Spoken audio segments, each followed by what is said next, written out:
ઓમ શ્રી ગણેશાય નમઃ. જય શ્રી કૃષ્ણ મિત્રો. આજે આપણે સાંભળીશું ભગવત પુરાણ શ્રી હરિ વિષ્ણુ અવતાર કથા, ચોથા અવતારની કથા. ભગવાન વિષ્ણુનો ચોથો અવતાર છે નર નારાયણ અવતાર. તો મિત્રો, આપણે ભગવાન વિષ્ણુના 24 અવતારની કથા સાંભળીએ છીએ. એમાંથી આપણે 3 અવતારની કથા મૂકેલી છે. ચોથા અવતારની કથા હું કહેવા જઈ રહી છું. પૂરા શ્રદ્ધા ભક્તિ ભાવથી મિત્રો આ કથા સાંભળજો અને વિડીયો પણ બીજાને શેર કરજો, જેથી આ ભગવાનની કથાઓ સાંભળવાનો અવસર અને પુણ્ય બીજાને પણ મળે અને એ પુણ્ય આપણને પણ મળે. તો મારી સાથે પ્રેમથી બોલો, ઓમ નમો ભગવતે વાસુદેવાય. જય શ્રી હરિ. ઓમ નમઃ શિવાય. મિત્રો, આજે આપણે સાંભળીશું ભગવાન વિષ્ણુનો ચોથો અવતાર નર નારાયણ અવતારની કથા.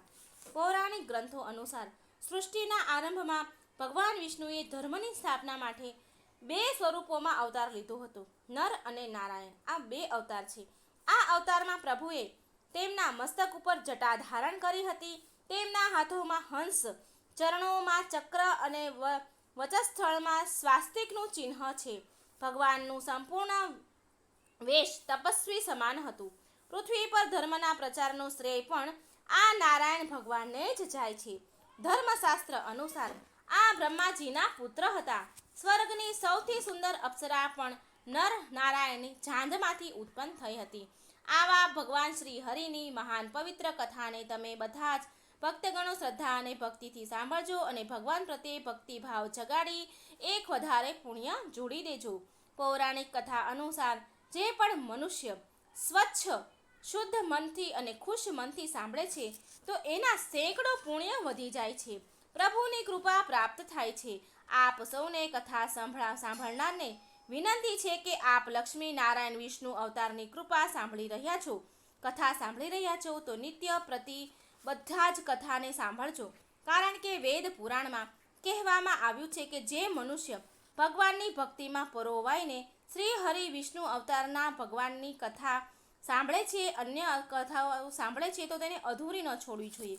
ભલે પછી એ કથા તમે ગમે ત્યાં સાંભળતા હોય, ટીવીમાં, ચેનલમાં કે કોઈ કથા સ્થળે, મંદિરમાં, ક્યાંય પણ ભગવાનની જો તમે કથા સાંભળતા હોય તો એ કથાને ક્યારેય અધૂરી ન છોડવી જોઈએ, કારણ કે આમ કરવાથી દોષ લાગે છે. કથા સાંભળો તો પૂરી જ સાંભળજો અને પુણ્ય કમાજો, જીવન ધન્ય કરી લેજો. મિત્રો, જો કથા શરૂ કરતા પહેલાં તમે આપની આ ચેનલમાં નવા છો તો સબસ્ક્રાઈબ કરવાનું ભૂલશો નહીં. વિડીયો લાઈક અને શેર પણ જરૂર કરજો.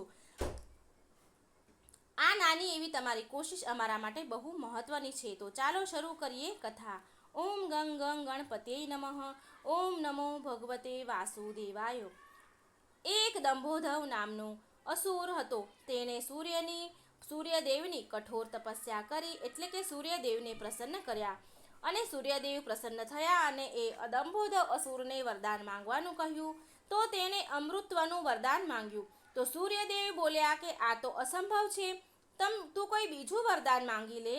તો એ દંભોધવ અસુરે માંગ્યું કે તેને 1000 દિવ્ય કવચોની રક્ષા મળે. આ કવચોમાં એક પણ કવચ એ જ તોડી શકે જેણે 1000 વર્ષ સુધી તપસ્યા કરી હોય, અને જેવું જ એક પણ એ કવચ તોડે તો તરત જ તેનું મૃત્યુ થાય. આવું એણે વરદાન માંગ્યું. સૂર્યદેવ તો આ સાંભળીને ચિંતામાં પડી ગયા અને એમને તો ખબર હતી કે આ અસુર આ વરદાનનો દુરુપયોગ જ કરશે. ભગવાન સૂર્ય તો જાણતા જ હોય ને, પરંતુ સૂર્યદેવ તો આ અસુરની તપસ્યા આગળ મજબૂર હતા, વિવશ હતા, અને મજબૂર થઈને સૂર્યદેવે વરદાન તેમને આપવું જ પડ્યું. આ કવચ દ્વારા સુરક્ષા મળ્યા પછી એ જ થયું જે સૂર્યદેવને મનમાં ડર હતો. દંભોધવે સહસ્ત્ર કવચની સુરક્ષા મેળવીને પોતાને અમર માનીને મન ચાહે એમ દુર્વ્યવહાર એણે કરવાનું શરૂ કરી દીધું. એ અસુર સહસ્ત્ર કવચના નામે ઓળખવા લાગ્યો. આ એક તરફ. હવે આ બીજી તરફની વાત છે. એક તરફ સતીના પિતા દક્ષ પ્રજાપતિએ તેની પુત્રી મૂર્તિના વિવાહ બ્રહ્માજીના માનસ પુત્ર ધર્મ સાથે કર્યા. મૂર્તિએ સહસ્ત્ર કવચ અસુર વિશે ઘણું સાંભળ્યું, એટલે તેણે મૂર્તિએ શ્રી હરિ વિષ્ણુ ભગવાનને પ્રાર્થના કરી કે દંભોધવને મારવા માટે તે આવે.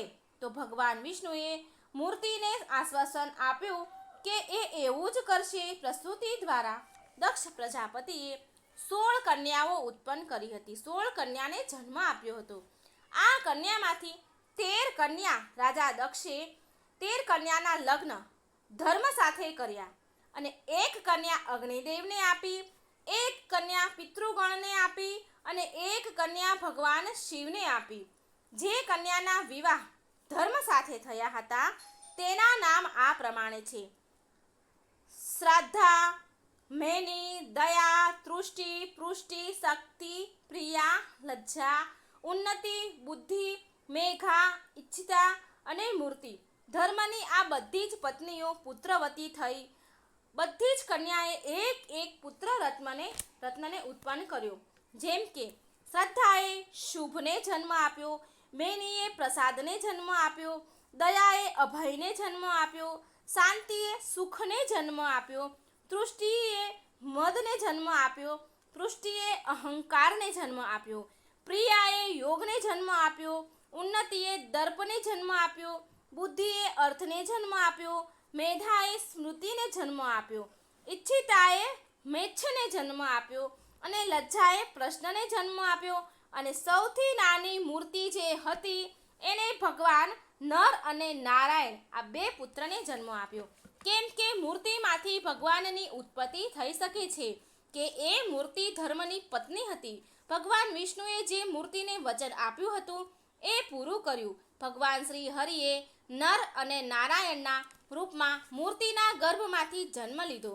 નારાયણે તેમની માતા મૂર્તિને બહુ શ્રદ્ધા ભક્તિભાવથી તેમની સેવા કરી. એમના પુત્રોની સેવાથી મૂર્તિજી એમના પુત્રોની નર અને નારાયણની સેવાથી સંતુષ્ટ થઈને માતાએ પુત્રોને વર માંગવા કહ્યું.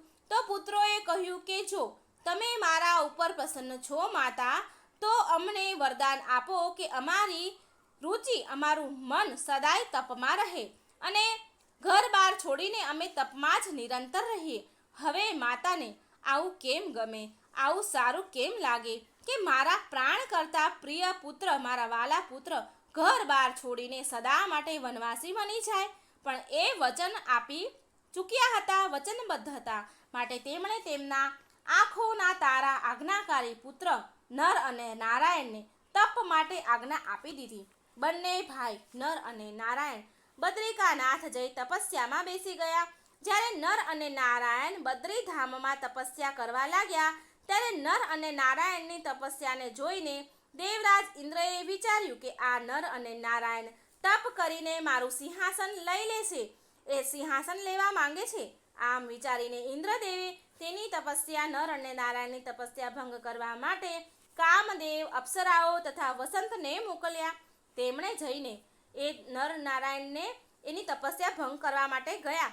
કામદેવ, અપ્સરાઓ અને વસંત નર નારાયણને બંને ભાઈઓ પાસે જઈને એમણે અનેક પ્રકારની કોશિશો કરી, અનેક પ્રકારના તપમાં વિઘ્ન નાખવાની કોશિશ કરી, તપસ્યા ભંગ કરવાની કોશિશ કરી. પણ નર અને નારાયણ બંને ભાઈની ઉપર કામદેવ, અપ્સરા કે વસંતની અન્ય કોઈની કંઈ અસર થઈ નહીં. એમના કંઈ પણ પ્રયાસોની અસર નર અને નારાયણની તપસ્યામાં થઈ નહીં, કોઈ પણ પ્રભાવ પડ્યો નહીં.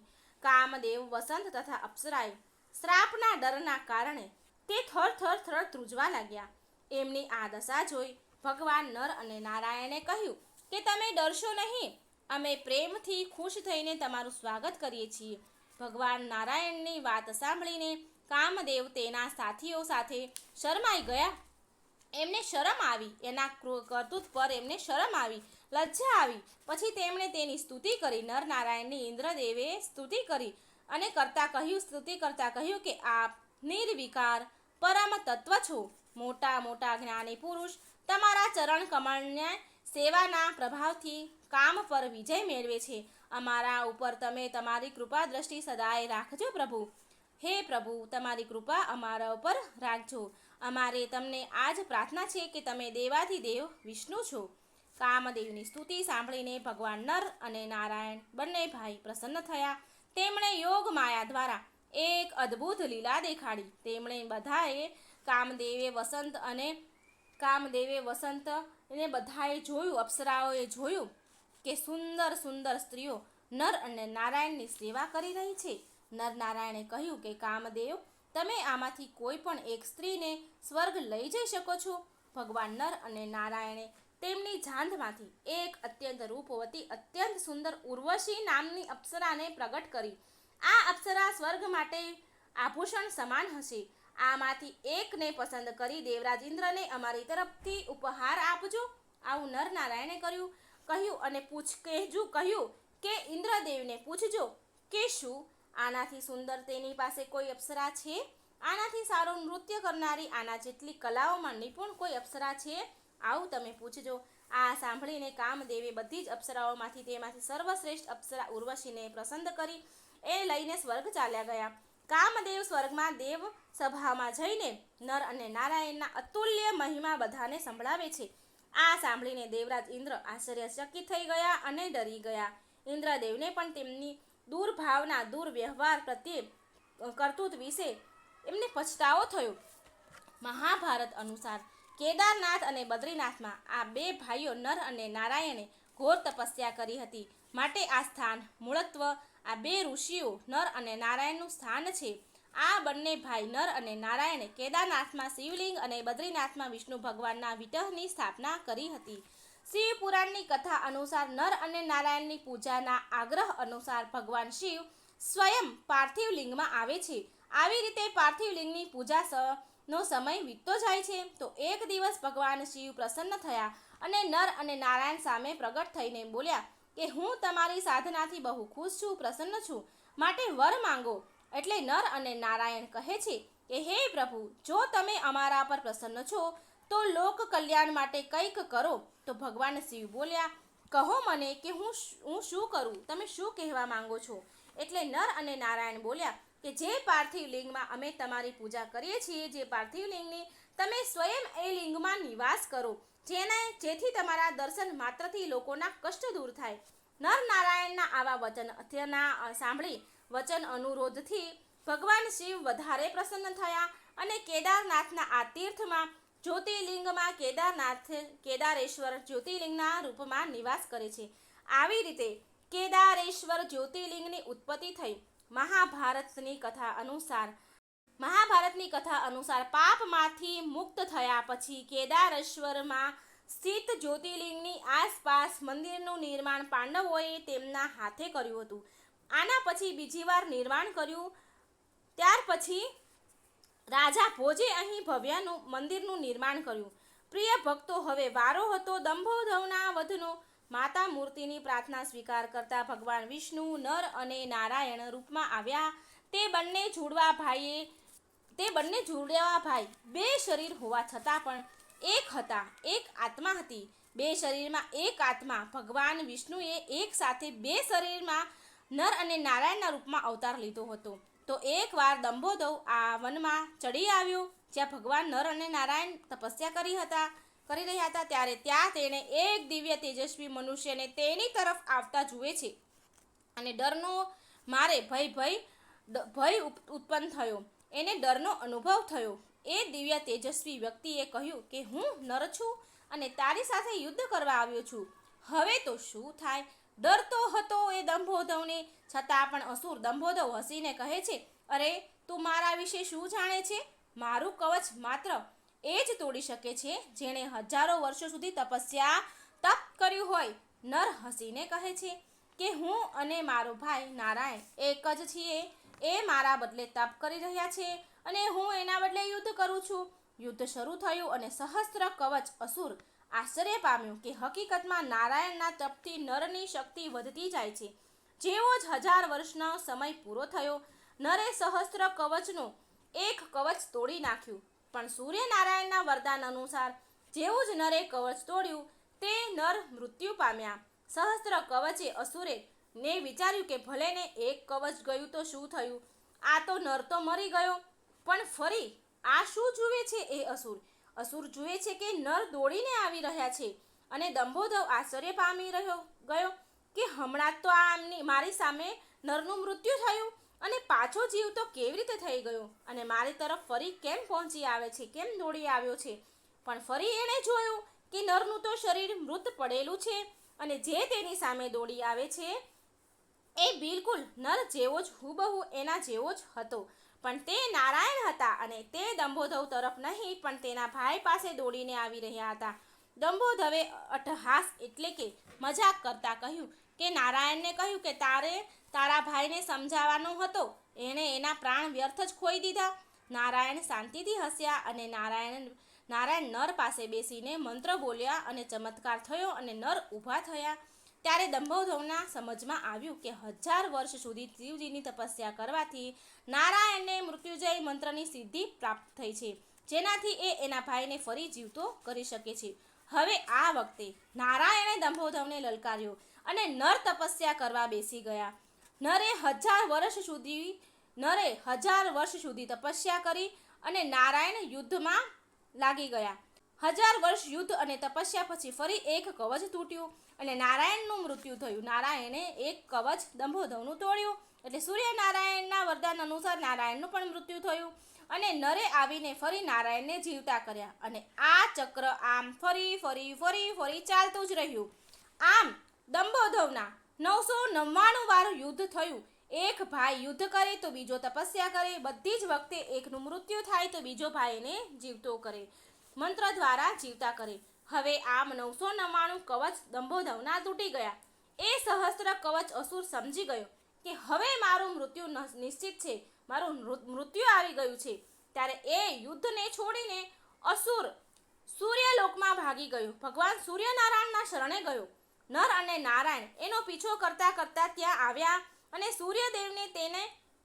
સૂર્યદેવે તે અસુરને સંતાડી દીધો. તેને અસુરને સોંપવા માટે કહ્યું. નર અને નારાયણ સૂર્યલોકમાં આવીને સૂર્યદેવને કહે છે કે અમને એ અસુરને સોંપી દો. સૂર્યદેવને સોંપવા કહ્યું, પરંતુ એના ભક્તને સોંપી દેવા માટે સૂર્યદેવ રાજી થયા નહીં. ત્યારે નારાયણ એમના કમંડળમાંથી જળ નીકાળીને સૂર્યદેવને શ્રાપ આપ્યો કે તમે આ અસુરને ફળ કર્મથી તેના કર્મથી બચાવવાનો પ્રયાસ કરી રહ્યા છો, જેનાથી તમે પણ આ અસુરના પાપના ભાગીદાર થયા છો અને તમે પણ આની સાથે જન્મ લેશો. આવું નર અને નારાયણે સૂર્યદેવને પણ જળકમંડળમાંથી જળ છાંટીને શ્રાપ દીધો. હવે આ કર્મ ફળ ભોગવવા માટે આની સાથે જ ત્રેતાયુગ સમાપ્ત થયો અને દ્વાપર યુગનો આરંભ થઈ ગયો. થોડા સમય પછી કુંતી માતાએ એના વરદાનને પરખવા માટે સૂર્યદેવનું આહ્વાન કર્યું અને કર્ણનો જન્મ થયો. પણ આ વાતની બધાને લગભગ ખબર નથી કે કર્ણ માત્ર સૂર્યપુત્ર જ નથી, પણ એની અંદર સૂર્ય અને દંભોદવ બંને છે. જેવી રીતે નર અને નારાયણના શરીરમાં એક આત્મા હતી, તેવી જ રીતે કર્ણના શરીરમાં 2 આત્માનો વાસ છે, સૂર્ય અને સહસ્ત્ર કવચ અસુર, જેને દંભોદવ કહીએ છીએ.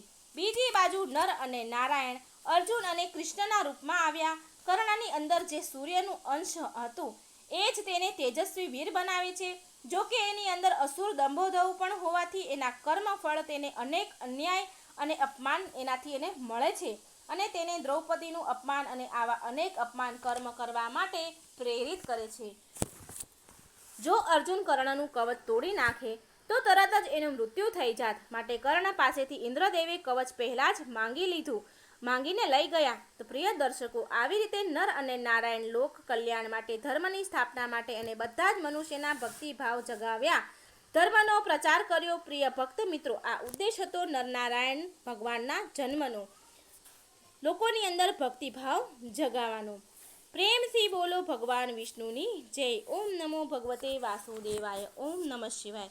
જો મિત્રો વાર્તા સારી લાગે તો વિડીયોને શેર જરૂર કરજો અને આ ચેનલને સબસ્ક્રાઈબ પણ જરૂર કરજો. જય શ્રી કૃષ્ણ. રાધે રાધે. Thank you.